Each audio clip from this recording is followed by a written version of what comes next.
Good afternoon, Sooner Nation. Welcome to the Sooner Surge podcast that tells it like it is. The streak is over. Oklahoma Sooner softball falls to the University of Missouri by a score of 3-1, dropping their record to 28-1 on the season.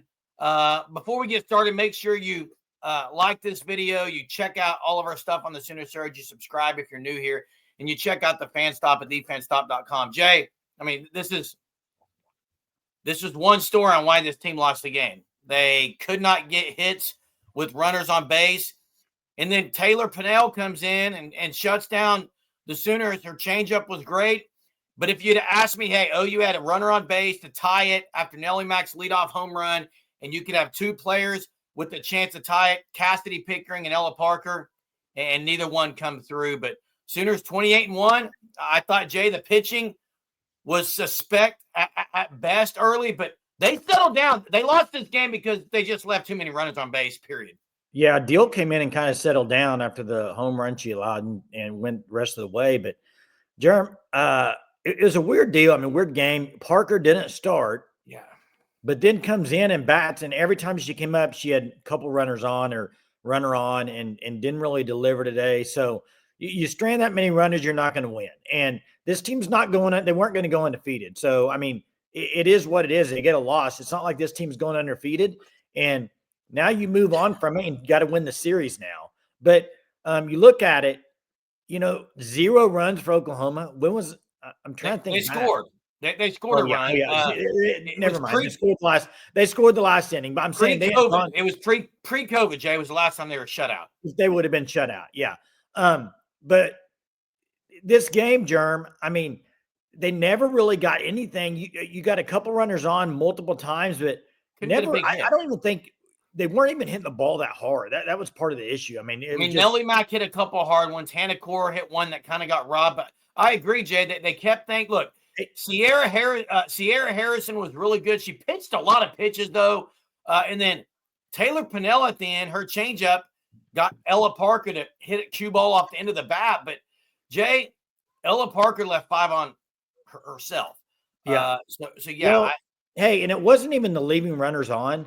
It was when you get first and second out, you don't move them over. Stuff like that. Yeah. That first inning, Jay. First inning, OU gets the first 2 runners on base. Yeah. They're making Sierra Harrison work, and Sydney Sanders can't even move them over. That kind of started the day, and it told the story of the rest of the day. Just like the Sooner men couldn't buy a basket last night, the Sooner softball team today could not buy a hit when it mattered. And you're right, Jay. This team wasn't going to go undefeated. That's not the big story. I'm curious how long Audrey Lowry is not going to be in the circle. Yeah, I'm wondering that too, because if she's not pitching tomorrow, you have to go with Landry again. Have to. But, there's one thing that concerns me a little bit. I mentioned this a couple weeks ago on a video. And, you lost all those seniors. This is what – I'm not saying this is a big concerning deal. What do you go ahead. I'm waiting to see what you're going to say.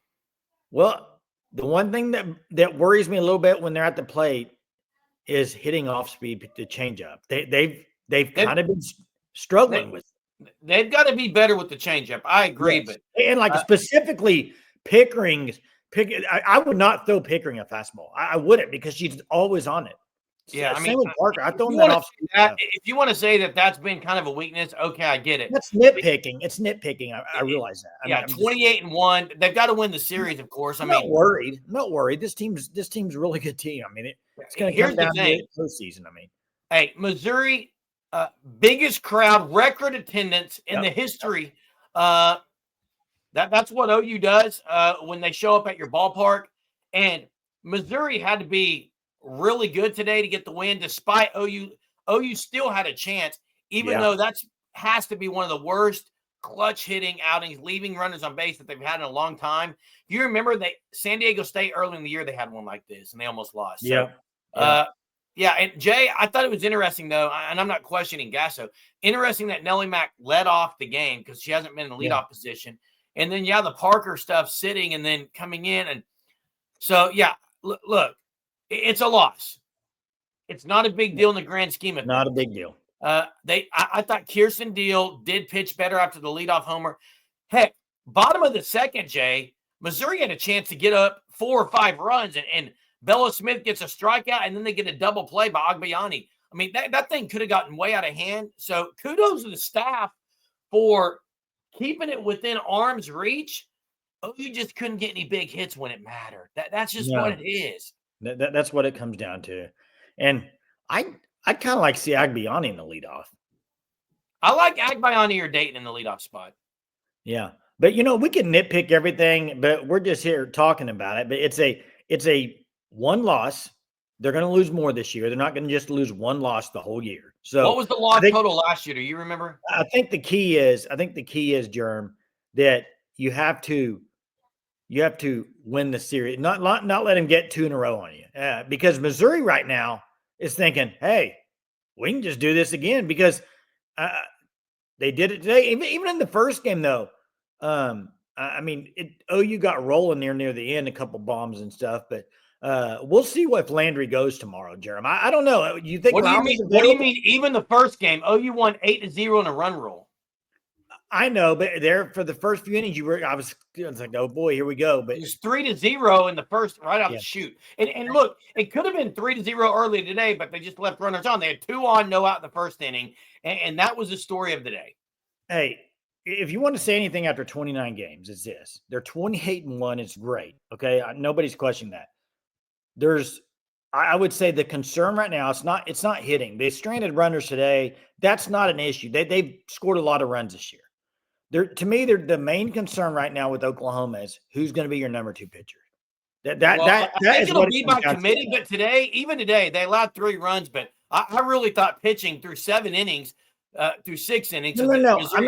I'm not talking about today. I'm just taking in general. Other than Landry, you got to hope Lowry comes back, Jay. Because I don't know if it's Bella Smith, Jeremy. I don't think it is. You got to hope Lowry comes back and maybe use Monticelli a little more, or Deal gets it together, because I think Deal's got better stuff than Smith. I do. I have not heard an update on Lowry on the strain, but I just wonder if there was a chance if something were to happen, if Sophia Bordy would come out of redshirt. She's redshirting from what they've said. So I know, but hey, look, grand scheme of thing, OU is 28-1. They're still the number 1 team in the country. Need a win tomorrow, and then get the midweek game against Wichita State, and then the Tennessee Volunteers come in tonight. But I got to say this about Missouri: great crowd, and Sierra Harrison and Taylor Pinnell specifically, Jay, and her changeup was phenomenal in the end of the game. So kudos to Missouri. They've beaten Duke, who was number 7 at the time. They've had some big wins. This is maybe what they needed to improve on their season, but OU's got to get it done tomorrow. We'll see what happens. Make sure you're subscribed to our channel. OU loses 3-1 in Columbia in a record-setting crowd, and are 28-1 on the year. We'll see how they respond. I expect it to be with excellence as always. Thanks for watching this video, and we'll see you next time, Sooner Nation.